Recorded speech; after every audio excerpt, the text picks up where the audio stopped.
அன்பு ஆன்மீக தமிழ் அன்பர்களே நண்பர்களே, உங்கள் அனைவருக்கும் தமிழ் யூடியூப் சேனலின் இனிய தமிழ் வணக்கம். தாய்மொழியால் இணைவோம், தாய்மொழியை வளர்ப்போம்.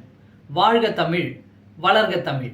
நமது சேனல் ஆன்மீக பதிவில் 12ஆம் நூற்றாண்டில் சேக்கிழார் அருளிய 12ஆம் திருமுறை சைவ காப்பியமுமான பெரிய புராணம் என்ற திருத்தொண்டர் புராணம் என்னும் நூலில் உள்ள அனைத்து பாடல்களையும் பரம்பொருளான சிவபெருமானின் அருளாசியுடன் ஒவ்வொரு பாடலையும் தெளிவான மற்றும் இயல்பான விளக்கத்துடன் அளித்து வருகிறோம்.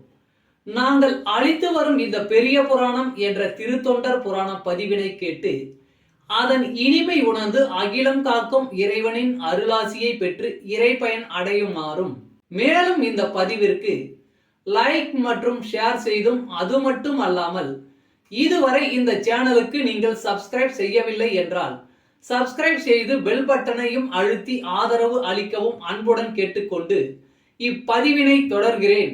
வாருங்கள், ஆன்மீக பதிவில் சேக்கிழாரின் 12ஆம் திருமுறையான பெரிய புராணம் என்ற திருத்தொண்டர் புராண பாடல்களை தெளிவான விளக்கமுடன் அறிவோம், அறிந்து தெளிவோம், தெளிந்து இறைப்பயன் அடைவோம்.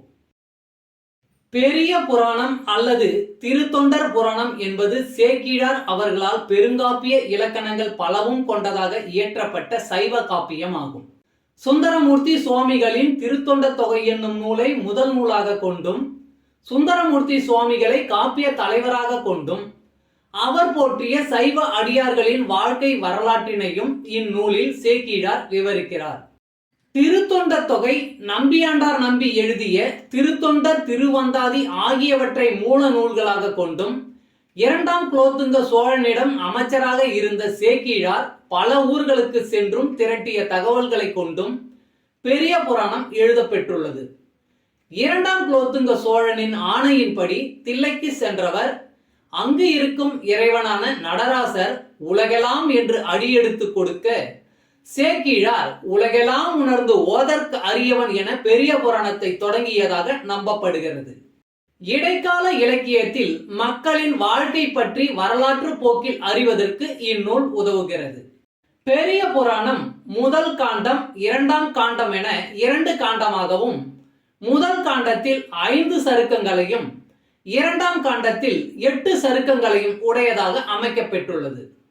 சுந்தரமூர்த்தி சுவாமிகளின் திருத்தொண்டர் தொகையில் இடம்பெற்றுள்ள பாடல்களின் முதல் வரியே சருக்கங்களின் பெயர்களாக உள்ளது. காப்பிய கதையானது கைலாயத்தில் தொடங்க பெற்று சைவ அடியார்களின் வாழ்க்கையை விவரித்து இறுதியாக கைலாயத்தில் முடிகிறது.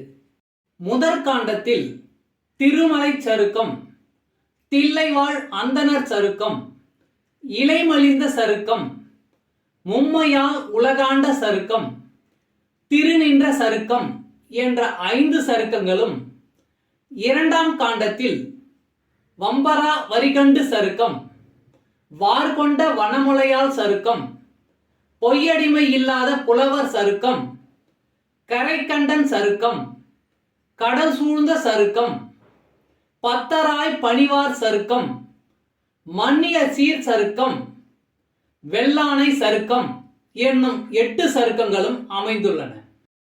இந்த 13 சருக்கங்களிலும் உள்ள மொத்தம் 4286 பாடல்களையும் ஒவ்வொரு பதிவிலும் ஒவ்வொரு பாடலாக தெளிவான மற்றும் இயல்பான விளக்கமுடன் கேட்டு இறைப்பயனை அடைய உள்ளோம்.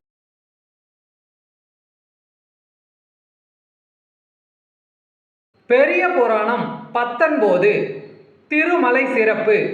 திருமலை சிறப்பு கைலாயம். அறம்பயர் ஆடல் முழவுடன் மருங்கில் அருவிகள் எதிர் எதிர் முழங்க வரம்பெரு காதல் மனத்துடன் தெய்வம் அது மலர் இருகையும் ஏந்தி நிரந்தரம் அடைந்த விமான சோபான நீடுயிர் வழியினால் ஏறி புரந்தரன் முதலாம் கடவுளார் போற்ற பொலிவத திருமலை புறம்பு. அறம்பயர் ஆடல் முழவுடன் மருங்கில் அருவிகள் எதிர் எதிர் முழங்க வரம்பெரு காதல் மனத்துடன் தெய்வம் அது மலர் இருகையும் ஏந்தி நிரந்தரம் அடைந்த விமான சோபான நீடுயிர் வழியினால் ஏறி புரந்தரன் முதலாம் கடவுளார் போற்ற பொலிவத திருமலை புறம்பு. பாடலின் விளக்கம். அறம்பயர் ஆடும் முழு நிலவு ஒளிக்கு ஏற்ப அருவிகள் அங்கு முழங்கும். கடவுளர் போற்றும் இந்திரன் கற்பக மலர்களை கையில் ஏந்தி கொண்டு சிவனை தொழ காத்திருப்பான். தமிழ் அன்பர்களே, நண்பர்களே, இன்றைய ஆன்மீக பதிவில் சேக்கிழார் அருளிய சைவ காப்பியமான பெரிய புராணம் என்ற திருத்தொண்டர் புராணம் என்னும் நூலில் உள்ள பாடலை தெளிவான விளக்கமுடன் உங்களுக்காக அளித்ததில் நான் மிகவும் பெருமை கொள்கிறேன். இப்பதிவில் அளிக்கப்பட்ட சைவ காப்பியமான பெரிய புராணம் என்ற திருத்தொண்டர் புராணம் பாடலின் விளக்கம் யான் அறிந்து கொண்டவை. யான் அறிந்த இந்த காப்பியத்தை நீங்களும் அறிந்து இறைப்பயன் பெற வேண்டும் என்பதற்காக இங்கே அளித்துள்ளேன். யான் அளித்த இப்பதிவானது ஏதேனும் ஒரு வகையில் உங்களுக்கு உதவும் என்று நான் மிகவும் நம்புகிறேன். மேலும் இப்பதிவினை கேட்டு இன்புற்று அதன்படி நீங்கள் இறைப்பயன் பெற்றால் அதில் எனக்கு மிக்க மகிழ்ச்சியே. வாழ்க வளமுடன்.